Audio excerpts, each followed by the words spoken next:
Hey, good morning. It's 6 a.m. in the morning, and I'm super happy to be back on YouTube. It's been a while. It's been 4 years not being back on YouTube. For the old people that were subscribed to my channel, a lot happened in between 2022 and 2026.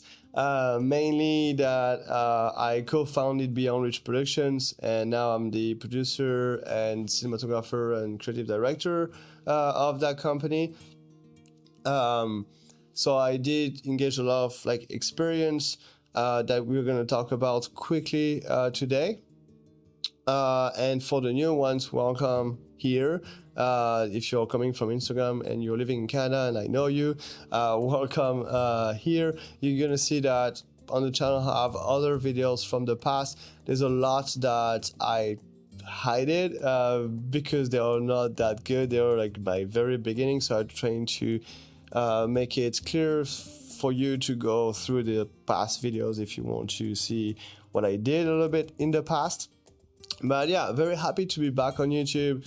Like I said, it's been 4+ years now that I didn't publish on it, and to me it was important to come back and share what's happening in the life as an entrepreneur, as a producer, cinematographer in Canada, producing storytelling content in the corporate event space, but also touching other industries like the sport industry, for example. There's a lot to say, so I've decided basically to do this monthly recap as kind of a podcast ish, so I don't have to edit them. And also I'm gonna share some behind the scenes of some projects on this channel, and I'm gonna have more behind the scenes of other projects on the brand's channel, so Beyond Reach Productions, coming up. That is not only going to be me, but probably the co-founder, Cala Bryans, and maybe others, we'll see. So yeah, stay tuned for that. I wanted to start by saying that I'm more confident now to be in front of the camera and not having any imposter syndrome. I think I passed that point. At the very beginning, you have an idea of what to say, what you think about filmmaking, the different niche and your style. You have kind of an idea by watching others, but now I don't have this imposter syndrome at all because of experience. I'm no longer watching YouTube and other creators. I think I'm following maybe 2 other creators, and I think that's a big tip. If you're a creative, I know it's important at the beginning to see kind of where are others at, and it's important as a brand to have this I don't remember how it's called, but to look at your competition to see what they do, because from a business standpoint of view, it's very important to do so. But at the beginning, it's not for that. At the beginning, it's trying to find who you are, and I think that stopping watching people and trusting myself really helped, saved me time and build some confidence. To deep dive quickly on that, the tip I have for you really is to disable YouTube from your phone, to delete YouTube from your phone, to also go on social media with a goal. I'm going here to find this precisely, or to have an update about just this creative, and that's it, and then quit, and not watching other people working, but more trusting your work and your train of thoughts, because you're smart, right? So yeah, that's something that really saved me time now it's been, I think, a year and a half now that I created YouTube, like the YouTube app. And if I want to watch YouTube, I just use my browser Chrome on my phone. And that way I don't have any notifications about new gear or news about what's happening with Trump or whoever in the world. I don't have anything. I don't have that. If I want to have notification, I can enable it again. But really, just doing that is just enough, because you have all the recommendations anyway that are coming up even on your browser. So yeah, if you want to save time, work on your imposter syndrome, I would really recommend the quicker the better to just stop that. But yeah, one question I ask myself too is, and I think it goes well with the imposter syndrome, is should I be vulnerable here? And I think that I'm accepting to be vulnerable and to share my thoughts with you and what's happening. And that's why I'm recording today at 6 a.m. in the morning. It didn't work yesterday. It's fine. I'm here. I'm doing it. And I'm not going to edit anything. There's no cut today. So I've accepted that. I've accepted my English. I've accepted everything. So yeah. Okay, let's jump into something maybe more like the historic of what happened since 2022, and how wrong you can be on the timeline of things. It's gonna clear. When I started, when I co-founded Beyond Rich Production, I said, hey, there's an opportunity here. Like, we are in Grey Bruce. We are like 2 hours and a half from Toronto GTA. There's an opportunity here, I think, to have a video agency, because there's nobody around us. Pretty much, like there's people in Collingwood, there's people more like in Port Elgin, it's pretty open, and I see the need growing up because the population is growing, so the need of video is going to grow. So there's something to do. There's a momentum, I think, that is here that we should take and build on. And when we started, of course, the goal when you start your business is to pay yourself as soon as possible. We are turning 3 years almost. We are turning three years this year in 2026. We are not paying ourselves yet. We are pretty close, I think, to do so. But it's taking more time than I've expected myself. And you know, like morally, you have lots of like up and down,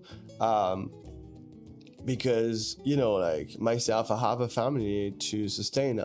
Like, I'm really thankful that I have my wife that is doing an amazing job, and we are able to raise the family and the 2 kids. But at the same time, I'm like, okay, like let's go. Like I have to be here too, and help the family money wise. So you have lots of like up and down. Also because you want to make a living out of your passion, and it's a really cool passion because you're helping people. It's also something that is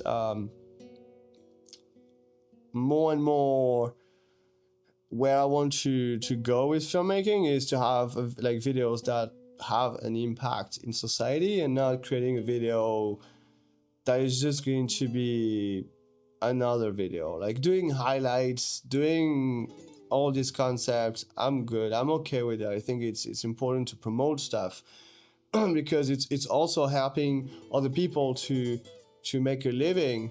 You know, for example, if you do a highlight about an event, if this event works well because of your highlights, or like a combination of things and your highlight, that means that you have all the catering industry, you have all these people working around the event that are making a living out of it. So you're still helping. But I mean, like, to me now, I'm more and more into like wanting to create videos that involve um, a real change in society, and something that is really, really helping, even if it's hard to film. So we'll see. I've got contact. We'll see if we can if we can get through that. But that would be really cool to have more and more projects like that. So anyway, lots of like up and down.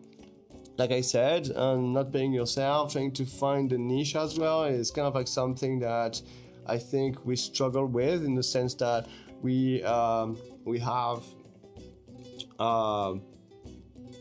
the target to get into the sport industry, and then we saw that it's a bit harder. So whatever, like we know, like it took time to find ourselves also as a brand, but now, like 2 years and a half into the work, we finally have figured who we want to work for, what's the offer, and also how to combine the industry that we want to work into, which is the corporate industry and the event industry, and how to blend our love for filmmaking and storytelling without doing highlights videos all the time, or social media posts, or all these things that are, again, great for like to promote, but at the same time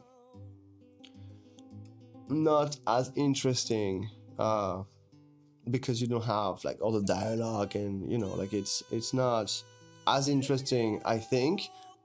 Even though highlights are very interesting also to shoot, it's a different exercise. But yeah, so now, like I wrote here, I'm in a happy place. It's still cold outside. It should be spring soon, hopefully. Finger crossed. But I'm in a happy place, because the family is doing good, the kids are doing good.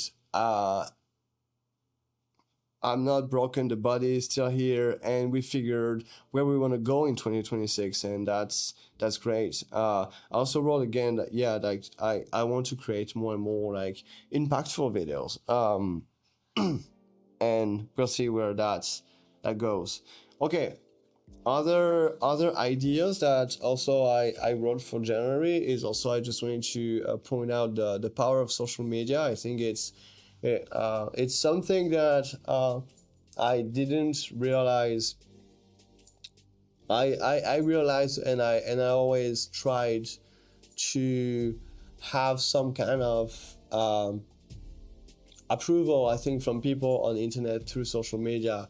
And now, not having this imposter syndrome and not thinking about what people think, and seeing also the opportunities that it opens.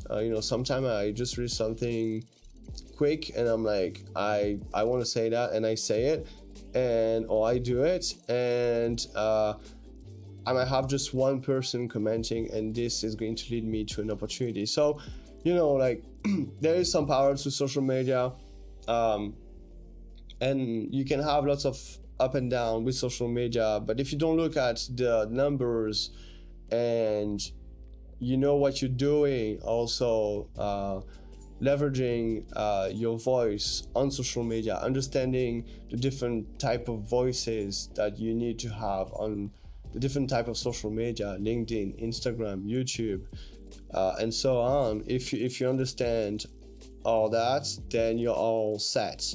But you need to be somewhat consistent, and you need to have some type of workflow. Like, for example, like sharing, for me, sharing something like that is going to be unedited. It is a way, I think, to be consistent, but it's not for everybody, because you have to accept that you're going to be vulnerable, and that people are going to have thought about what you think and what you say. But if you're fine with that, you're going to be consistent, and that's great. And you're going to leverage, I hope we'll leverage YouTube a little bit too, and engage a conversation with you in the comments. I hope that this is going to come at some point. That would be great. And the final thought that I wanted to talk about today is also it's important, and it's very interesting. It's the the power of perception of people on you or your brand. It's also something that I think I've learned in the last 2.5 years, and thanks to also Kara that's working with me to have all these discussions, because it's so like it's an eye opening.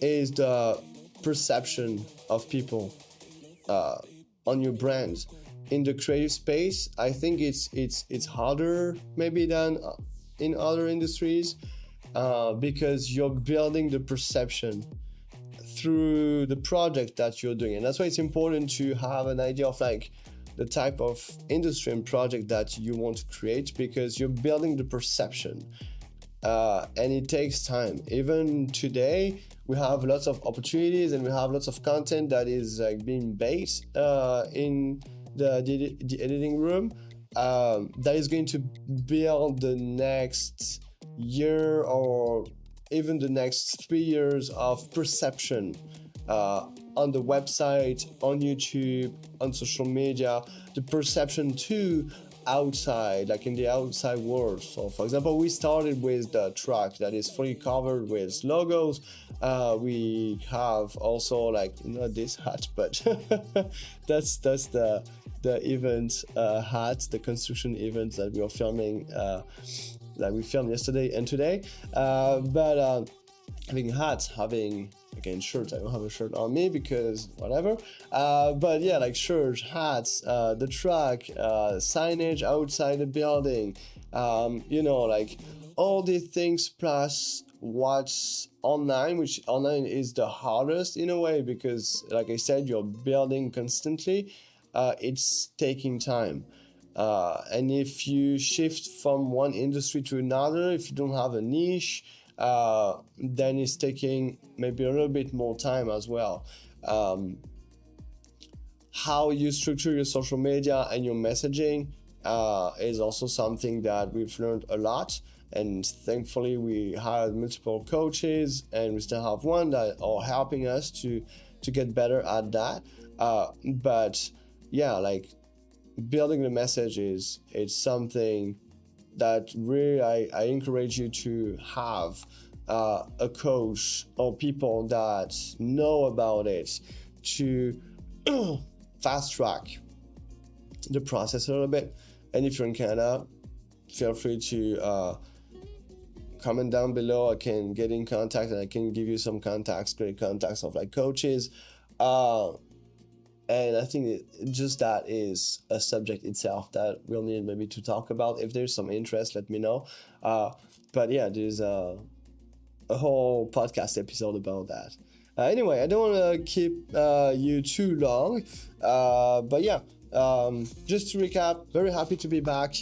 Disable YouTube right now on your phone. Just use your browser. Save some time. Come on social media with an intention of like learning something or getting an information. Understand the power of social media, and that you can leverage social media if you know how they work and what's your voice on different social media. Have fun with it, and keep building your perception to people's eyes, the way you want people to see you and understand you. Anyway, I hope you like this like January recap. I see you in February. I'm going to see you soon as well, because I have a behind the scene coming. And until then, be creative, go outside, be friendly, be human, be kind, and I see you next time. Bye.